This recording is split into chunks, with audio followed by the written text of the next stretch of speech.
अब तक आपने सुना कि मिडिल क्लास फैमिली से आने वाले लोग जिंदगी भर उसी टैगलाइन के साथ जीते रहते हैं, और तो और कई बार दिखावे की दुनिया में उलझकर उसी में फंसे रह जाते हैं। कहीं ना कहीं हम पर एक माइंडसेट हावी रहता है, फाइनेंशियल नुकसान और सब कुछ खो देने का डर। आप अमीरी की बात छोड़िए, लिविंग स्टैंडर्ड को माइंड में रखिए। सब कुछ धीरे धीरे होगा। एक बार आप अपने इस लिविंग स्टैंडर्ड के गोल को अचीव कर लेंगे तो धीरे धीरे अमीरी का मतलब साफ होता जाएगा।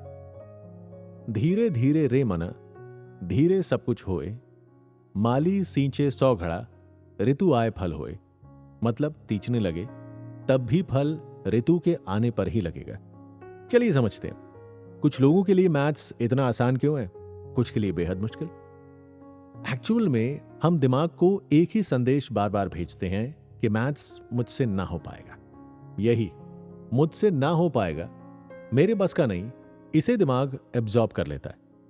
और आप जब भी मैथ की बुक खोलते हैं, वही माइंडसेट हमें इजी सी दिखने वाली मैथ्स को भी बहुत हार्ड बना देता है। चलिए एक और एग्जांपल लेते हैं। जिम तो कई लोग जाते होंगे। आपने देखा होगा कि अक्सर हम हैवी वेट मशीनों को देखते ही एक चीज बार बार दोहराते हैं, इतना वजन मैं नहीं उठा पाऊंगा, चोट लग गई तो, कुछ हो गया तो।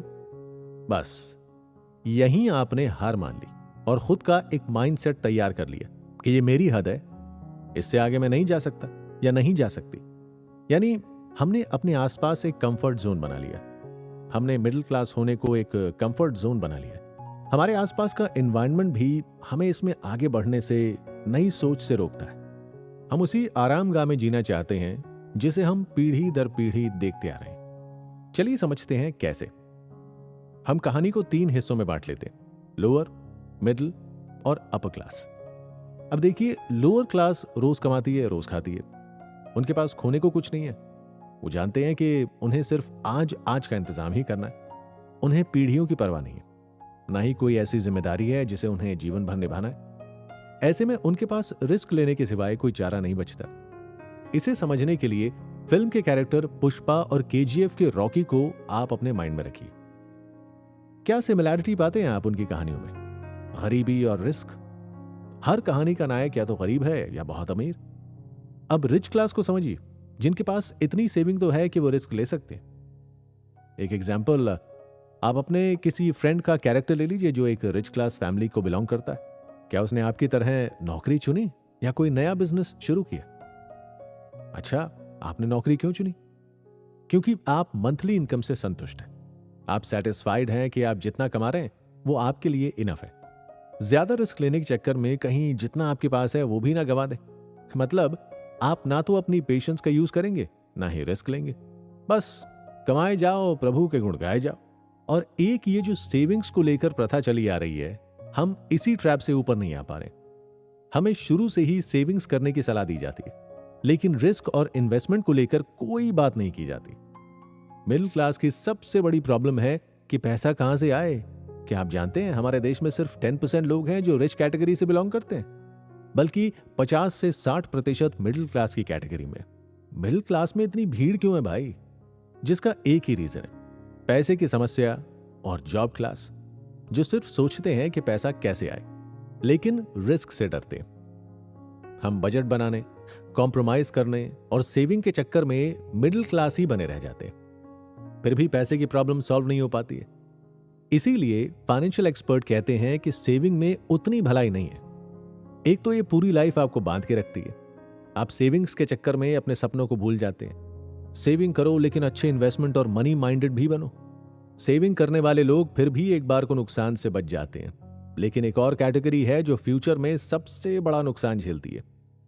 कई बार आपने देखा होगा कि कुछ लोग ज्यादा अमीर दिखने के चक्कर में अपनी फाइनेंशियल कंडीशन का नुकसान कर लेते हैं। समझते हैं कैसे? दिखावे के चक्कर में महंगे फोन और यूज्ड कार लेना।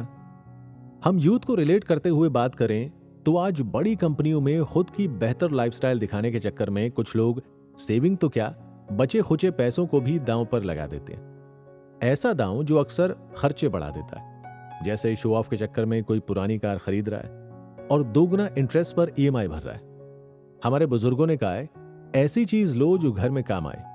4 पैसे नहीं भी कमाए तो कम से कम खर्च तो ना करवाए। लेकिन नई जनरेशन दिखावे के चक्कर में अपनी फाइनेंशियल कंडीशन का बहुत नुकसान कर रही है। एक किस्सा सुनाता हूं। दिल्ली शहर आज नॉर्थ इंडिया में काम करने वाले फ्रेशर्स के लिए स्वर्ग है। एक तो झट से नौकरी मिल जाती है और दूसरा आसपास के स्टेट से अच्छी सैलरी प्लस बढ़िया लाइफस्टाइल।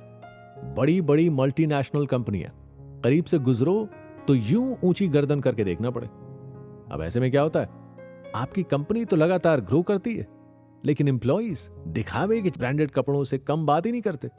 ये आजकल इनकम दिखाने का जरिया भी है। जितनी लंबी कार उतनी मोटी सैलरी। वो कहते हैं ना, पुरुष से सैलरी ना पूछो और महिलाओं से उम्र। तो सैलरी मत पूछिएगा, बस ये पूछ लीजिए कि भाई कौन सी कार चलाते हो। बात यह भी है कि आजकल ये सब स्टेटस सिंबल बन चुका है। एक जर्नलिस्ट होने के नाते मैं कई सर्वे का हिस्सा रहा हूं, जहां रिजल्ट ये निकल कर आता है कि ऐसी मेट्रो सिटीज में जॉब करने वाले यूथ अक्सर शो ऑफ का शिकार होते हैं। सिर्फ 20% यूथ ही ऐसा है जो घर परिवार की जिम्मेदारी होने के कारण इन सब चीजों से बचा हुआ है। बाकी 80% लोगों पर किसी ना किसी फिजूल खर्च का लोन चल रहा है। आजकल के यूथ को एक बात समझनी होगी, लोन से ली हुई चीज आपकी संपत्ति कतई नहीं है, ये आपकी देनदारी है, यानी उधार, लायबिलिटी। ऐसी कंपनियों में अक्सर आपके एचआर आपकी रियल फाइनेंशियल कंडीशन जानते हैं, तो जरा उनका कहना भी सुन लीजिए। आजकल रियलिटी में लोग जीना नहीं चाहते। अकेले आने के लिए एसयूवी की क्या जरूरत? महंगा फोन होने से आपको इंक्रीमेंट नहीं मिलेगा। इनका सब दिखावा है। सैलरी का 70% तो इन लोगों का किस्तों में चला जाता है। अब यही जाने कि ये कैसे गुजारा कर रहे हैं। दिल पर चोट जरूर लगी होगी। इसका जिक्र करना इसलिए भी जरूरी था कि हम ऐसे छोटे छोटे किस्सों को रिलेट करेंगे, तब जाकर एक बड़ा बेस तैयार होगा जो हमें पैसे की कीमत और फिजूल खर्च बढ़ाने से रोकेगा। आजकल का यूथ नौकरी पेशा हो या फिर एंटरप्रेन्योर बनने का सपना देख रहा हो, यहां खास उनके लिए कई टिप्स हैं। हम मनी मैनेजमेंट और उससे जुड़ी कई बातों के साथ इस चर्चा को आगे बढ़ाएंगे और जानेंगे कि कैसे हम अपनी सैलरी या प्रॉफिट का कुछ पार्ट सेव करने के साथ इन्वेस्ट करने की आदत भी डालें। आप सबसे पहले खुद से वादा कीजिए कि 18 से 40 साल तक की एज मेरे लिए स्ट्रगल और कंफर्ट जोन से बाहर निकलने की है। मैं खर्च करूंगा तभी तो कमा पाऊंगा, और कमाऊंगा उसे सेविंग्स के तौर पर अपनी जरूरत के हिसाब से इन्वेस्ट भी करूंगा। वैसे सिर्फ सेविंग या कंफर्ट जोन से बाहर निकलना भी कोई एक रास्ता नहीं है। आपको अपनी कई आदतों को भी बदलना होगा।